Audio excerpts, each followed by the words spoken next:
muito obrigado à audiência, muito obrigado aos colegas painelistas.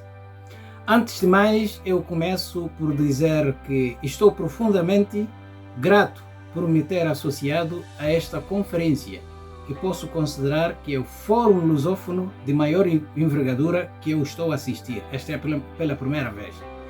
E agradecer pela oportunidade de poder partilhar com ilustres personalidades que tenho à minha frente. Tal como estava a dizer o Rom, eu vou pegar exatamente no que ele estava a dizer, para dizer que a Guiné-Bissau é um país constituído de facto por vários grupos étnicos, cada um localizado maioritariamente na sua área específica, mas dispersos em todo o território nacional. Embora assim, mediante grupos sociais dispersos, muito antes do colonialismo, o guineense já tinha consciência de resistir em prol dos seus direitos e liberdade. Foi assim que em vários momentos, com histórias marcantes de resistência, até que apareceu o nosso conhecido líder histórico, Amílcar Cabral, que conseguiu congregar todas as forças de resistência, ou seja, ele foi capaz de promover a união de todas as etnias e de todos os grupos sociais de resistência para ambos e numa só direção enfrentar o colonizador português. O povo guineense, a partir deste momento, começou a demonstrar a sua determinação, a sua coragem, sofreu muito, mas conseguiu libertar-se do jugo colonial. É daí que eu quero pegar para poder partilhar convosco e falar convosco sobre o meu povo. Porque eu acho que a melhor forma de falar de qualquer país é falar do seu povo. Porque falar do povo, com certeza, é falar das interações que marcam os percursos sociais baseado nos pensamentos e nos atos praticados. Porque são os pensamentos que se transformam em atos. E conjunto de atos praticados em grupos sociais é que se registra como história de uma sociedade. Bom, no contexto geral, a Guiné-Bissau é sem dúvidas um país pequeno e pobre. Mas isto é quando tivermos em conta, sempre que se fala de riqueza ou se fala de pobreza, a comparação recai sobre potencialidade econômica ou sobre potencialidade financeira ou então pela disponibilidade de recursos convertíveis em dinheiro. Sem dúvidas, quando se olha neste vertente, é fácil alinhar a República de Guiné-Bissau na extrema pobreza e na sua curiosa qualificação dos mais pobres. Mas olha, acontece que esse mesmo país preserva uma riqueza invejável entre muitos países, quando se olha pela sua tradição, quando se olha pelo seu costume, pela sua cultura e principalmente a sua forma ordeira e disciplinada. Portanto, é importante reter que a Guiné-Bissau é um país entre os estados falantes da língua portuguesa como língua oficial, que conta, tal como disse o Rom, mais de que 2 dezenas de etnias principais. E esses são ramificados em etnias que praticamente vai rondando 35 a 40 etnias, com culturas e tradições diferentes, mas todos conseguem congregar numa língua nacional que nós chamamos crioulo, como vetor comum de convivência pacífica, sem hipocrisia entre todas as etnias. Se olharmos pela vertente estritamente étnico-cultural, podemos encontrar muitas etnias, tal como disse, onde cada uma se identifica com a língua nativa de expressão própria e com o seu ritual de manifestação cultural própria, que vai desde canção, atuação e dança. E é dentro dessa diversidade de canções, atuações e danças que cada grupo étnico consegue juntar aos outros para representar a variedade de manifestações baseada na compreensão, demonstrando assim a riqueza cultural desse país membro de CPLP chamado República de Guiné-Bissau. Se olharmos pela vertente tradicional e religiosa, podemos constatar práticas costumeiras diferentes e crenças religiosas diferentes, mas com ligações familiares sem barreiras. Aliás, as ligações amorosas, até casamentos entre diferentes etnias, se verificam com total normalidade, onde as diferentes etnias convivem livremente, namoram livremente e têm uma frequência de se casarem livremente.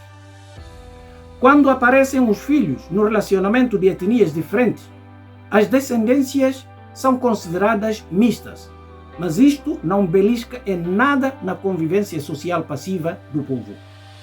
E o respeito da tradição ou da religião entre membros de união conjugal diferente continua intacta e sólida, baseada numa pura irmandade. Meus irmãos, se olharmos a República da Guiné-Bissau, na vertente de comportamento cívico, aí é que é excepcional. Pode-se tirar muitas lições passíveis para poder servir como exemplo de prática para contribuir na paz interna de cada país membro de CPLP. Se não vejamos, e muitos visitantes da Guiné-Bissau são unânimes em constatar de que a característica do povo guineense é de humildade, é de ser um povo respeitador e ordeiro. Para ilustrar esta ideia, não vou entrar em grandes pormenores, mas permita-me dizer que quem conhece um pouco a história desse país de costa ocidental africana sabe que desde a sua independência à data é um país cujo povo sofreu com muitos problemas. Problemas esses que levaram o país a ser identificado com alguns sobressaltos em termos de instabilidade política. Quero vos lembrar que, quando a Guiné-Bissau se liberta do jugo colonial e ao tornar-se independente, meses antes, num bárbaro assassinato, sucumbiu Amílcar Cabral, que era o líder condutor desse percurso vitorioso contra o jugo colonial.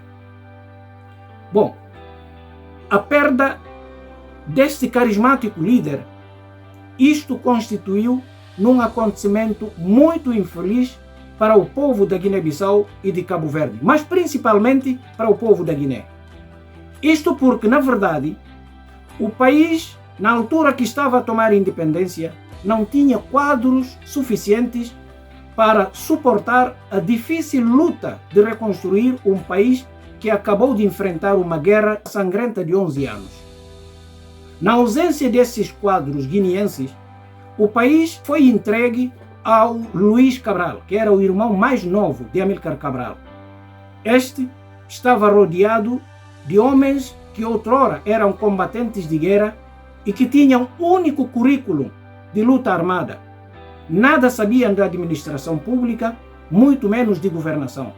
Foram esses que se colocaram na condução dos destinos do país após a administração colonial. Mas como ser irmão não significa ser necessariamente igualzinho ao irmão, muita coisa falhou com Luís Cabral. Retaliação e tortura vigorou. Miséria e fome propagou na Guiné-Bissau. Nessa fase, o povo sofreu e muito, mas conseguiu persistir com serenidade e educação. De 1974 a 1980, foi o tempo suficiente para se iniciar com a história de golpes na Guiné-Bissau, quando João Bernardo Vieira, que é o Nino, afastou Luís Cabral num golpe de Estado. Este afastamento, o povo ficou alegre, pensando que de facto era uma oportunidade de se sair do cativeiro. Só que as consequências não se tardaram por chegar. Primeiro, foi o cair da unidade da Guiné-Bissau e de Cabo Verde, idealizado por Amílcar Cabral. E como se isso não bastasse, passado poucos anos, já estava de volta com grande ênfase aquela tortura, aquela perseguição e matança dos cidadãos. De governação em governação com mão de ferro, assim é que foi conduzido a República da Guiné-Bissau de 1980 até 1994, quando se deu as primeiras eleições gerais na Guiné-Bissau, ou seja, quando se instaurou o multipartidarismo e o sistema democrático. O povo, nesta fase, sofreu e bastante, mas conseguiu persistir com serenidade e com educação. De era democrática a esta parte que nós estamos, a instauração do regime democrático não conseguiu afastar o sofrimento do povo nem abriu caminho para acelerar o desenvolvimento. Porque desde logo o processo correu mal. Aliás, desde a independência entrou em ação uma luta contínua com um único propósito de quem assume o poder. Essa ilusão e luta do poder percorreu toda a âncora que ainda se vive na Guiné-Bissau. Tudo porque a classe vinda de luta era a única.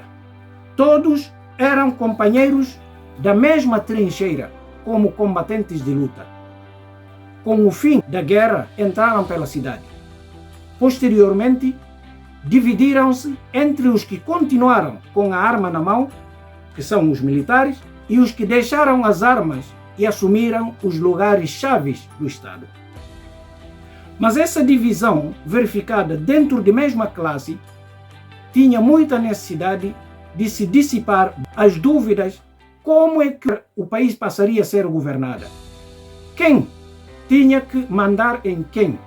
Quem submetia em quem? E qual era a relação existente entre essa mesma classe? Mas, infelizmente, na instauração democrática, isso não aconteceu. Aliás, não foi criada oportunidade de se discutir essa questão que podia ajudar muito na pacificação dos ânimos. Prova disto levou com que o país sofresse uma guerra em 98-99, onde os protagonistas eram os mesmos, os vindos de luta com a arma na mão, contra os vindos de luta agora que ocupam os cargos públicos. Aí também o povo sofreu e bastante. Portanto, esse pequeno resumo é demonstrativo do sofrimento do povo guineense durante várias etapas da história do país e a sua educada submissão ao poder político.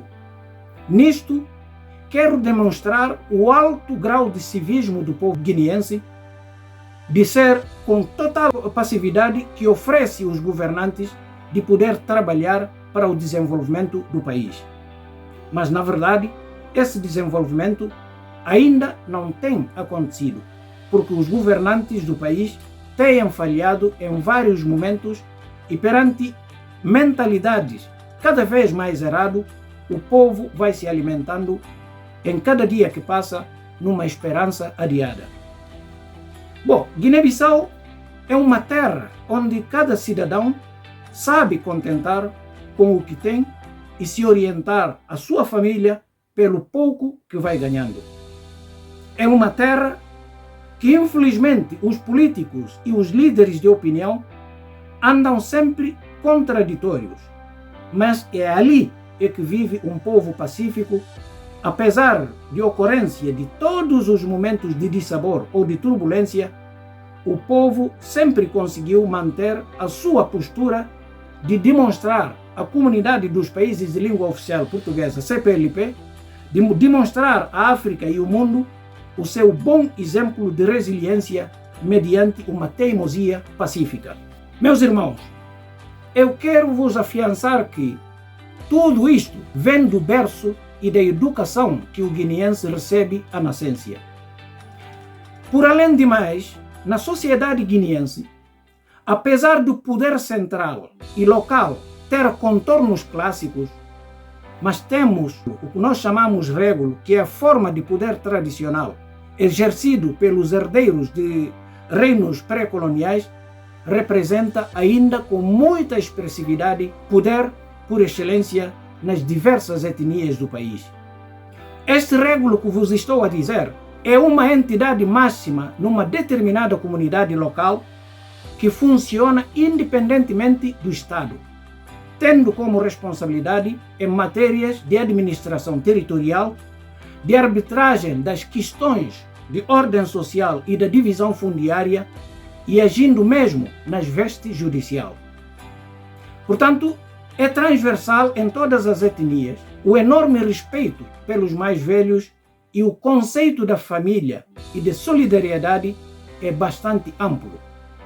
Dentro de cada família, tem sempre lugar de acolher um ou dois ou três pessoas em casa ou então como membro de família. Esses valores que vos acabo de mencionar, meus amigos, não são valores minerais de explorar e de fazer o dinheiro, ou valores monetários vivos, mas são valores tranquilizantes que ajudam a inspirar ideias para desenvolvimento. Um país com um povo humilde, passivo, respeitador e ordeiro, certamente tem um povo que oferece condições indispensáveis para que os seus governantes possam trabalhar rumo ao desenvolvimento. Portanto, falar da Guiné-Bissau é na realidade falar de um Estado com algumas dificuldades em consolidar em termos políticos, frutos de sucessivos golpes e conflitos causados de instabilidade política que se materializa numa economia débil por anos de falta de paz e de perspectivas do futuro. Mas de salientar, no entanto, estes conflitos políticos militares não se aplicam na sociedade guineense. Apesar de ser levado ao sofrimento, é pacífico e extremamente hospitaleiro. Porque nesta base, falar da história de Guiné-Bissau é também falar de gente com generosidade, de riqueza étnica e de diversidade cultural, com um enorme potencial turístico também. Portanto, tem terras bonitas que recebe todas as pessoas com toda a fraternidade. Termino ficando aqui porque já não tenho muito mais tempo, mas espero que esta iniciativa poderá manter para mais vezes, assim para podermos partilhar as nossas experiências, para podermos construir a inteligência tal como vocês disseram. Termino de dizer muito obrigado a vocês todos. Estou a absorver muita inteligência graças a ilustres personalidades que tenho à minha frente. Muito obrigado. Muito obrigado, Samavari.